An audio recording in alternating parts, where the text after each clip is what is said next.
Suturing fast is a matter of reducing maneuvers that waste time. Here are 5 easy techniques to make that happen. When tying your knot, don't put the forceps down, secure it in your first web space. Pull the suture through with the same hand until you have a short end of the desired length. Once the final knot is tied, keep the needle holder on the short thread and pass the needle holder to the same hand with the forceps in the web space. Cut your suture with thumb and ring finger. Now keep your ring finger in, take your thumb out and use your index finger to push the scissor down toward your palm like this. You can continue to suture, needle holder mounted on the thumb and ring finger, scissor kept in the palm with your little finger. And again, pull the suture through with one hand, forceps kept in your web space. After the final knot, pass the needle holder with the short thread still gripped and use the thumb to rotate the scissor out and cut. This next technique is useful when you're taking several bites across a wound before tying a knot. Once the needle is across both sides of the wound, retrieve the needle out of the skin with the forceps.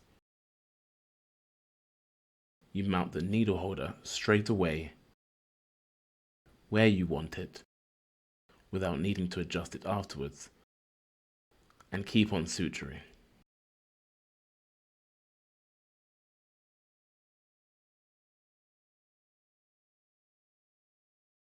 For long wounds which are not under tension, suture the wounds in halves. You place your first suture and knot in the middle. You then proceed to place your next sutures halfway either side of the first. You maintain the earlier principles, pulling the suture with one hand, keeping the forceps in your web space. Your scissor can be palmed in your dominant hand, ready to rotate out and cut, rotated back towards your palm when you want to suture. This typically results in evenly spaced and only necessary sutures across the length of the entire wound. Now the final technique is ensuring, where possible, you suture towards yourself. This allows a forehand grip, which for most people is faster than a backhand one.